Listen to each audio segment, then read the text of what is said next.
6 साल से अस्पताल का कोई अता पता नहीं, फिर भी 87 कर्मचारियों की पोस्टिंग आखिर खजराना में चल क्या रहा। नमस्कार, मैं मुकेश सुदैनिया, आप देख रहे सीधे बोल यूपी। आज की कहानी किसी फिल्म की नहीं बल्कि सरकारी व्यवस्था पर उठ रहे एक बड़े सवाल की है, और उस राज्य की है जहां पर्ची से मुख्यमंत्री बनाए जाते हैं, यानी मध्य प्रदेश की, और जहां डबल इंजन की सरकार। जरा सोचिए, समझिए किस तरह से मध्य प्रदेश में काम चल रहा है। एक अस्पताल जिसकी इमारत अभी तैयार नहीं, जहां मरीज भर्ती नहीं हो सकते, जहां ऑपरेशन थिएटर नहीं, जहां एक्सरे मशीन नहीं, जहां लैब नहीं, लेकिन उसी अस्पताल के लिए 87 पद स्वीकृत है, कर्मचारियों की नियुक्ति हुई है, और हाल में ही एक लैब टेक्नीशियन का तबादला भी वहीं कर दिया गया है। यह है मध्य प्रदेश की खूबसूरत सी तस्वीर, जिसे हम आपके सामने लाए। आखिरकार ऐसा कैसे हुआ?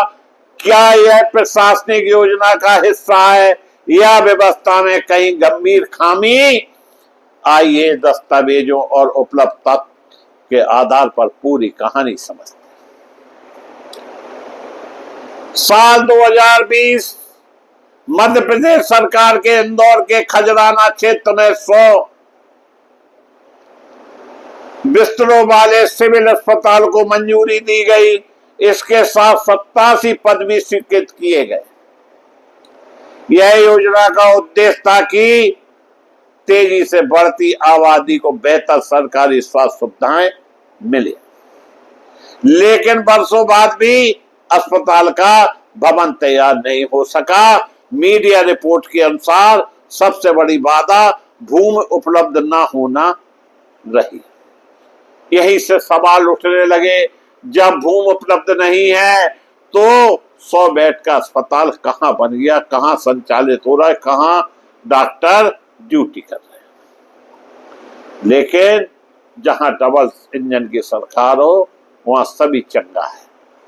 हमारे देश के प्रधानमंत्री कहा करते थे, न खाऊंगा न खाने दूंगा, झोला लेकर आऊंगा, झोला लेकर चला जाऊंगा। आप खा भी रहे हैं और खवा भी रहे हैं।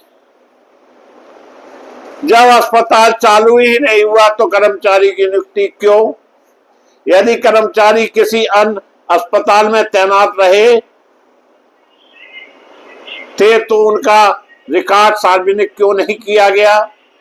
यदि वे प्रतीक्षा सूची में थे तो प्रशासन ने इनकी इस पर जानकारी क्यों नहीं दी? और यदि हाल में ही लैब टेक्नीशियन का तबादला उसी अस्पताल में किया गया तो यह कार्य कहां करेंगे? यह सवाल केवल विपक्ष नहीं, आम नागरिक भी पूछ रहे हैं। यहाँ यह स्पष्ट करना जरूरी है कि उपलब्ध सार्वजनिक जानकारी के आधार पर अभी किसी जांच एजेंसी ने किसी वित्तीय अनियमितताओं की आधिकारिक पुष्टि नहीं की। सरकारी अधिकारियों का कहना है कि अस्पताल परियोजना भूमि विवाद और प्रशासनिक कारणों से आगे नहीं बढ़ सकी। सरकार का तर्क है कि अस्पताल की योजना रद्द नहीं हुई है और भविष्य में निर्माण पूरा होने पर सेवाएं शुरू की जाए। यदि ऐसा है तो सरकार को यह भी स्पष्ट करना चाहिए कि स्टाफ की वर्तमान में तैनाती किस प्रकार की गई है और वे अभी कहां कार्यरत है। जनता का पैसा जनता की सुविधाओं के लिए होता है, इसलिए यह जानना जनता का अधिकार है कि अस्पताल का निर्माण कब शुरू होगा।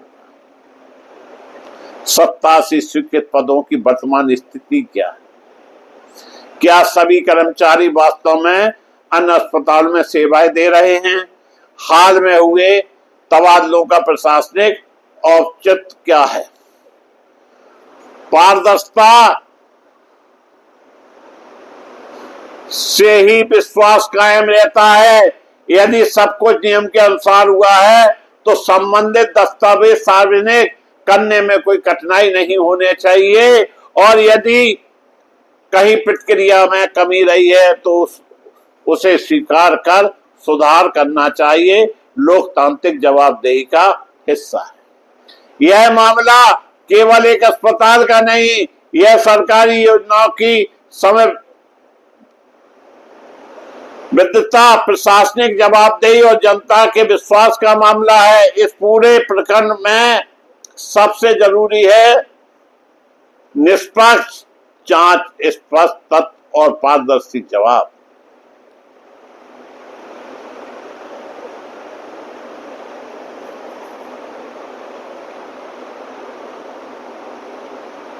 दोस्तों,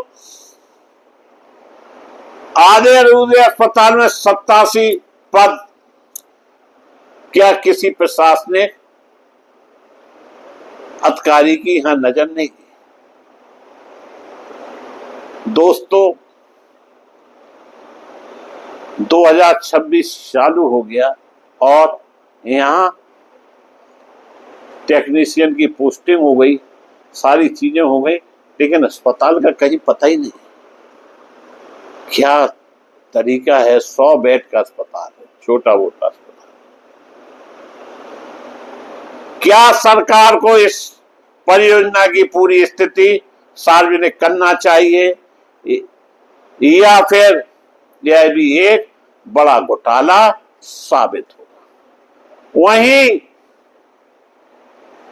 इस समय भाजपा के एक बड़े नेता विजय वर्गीय,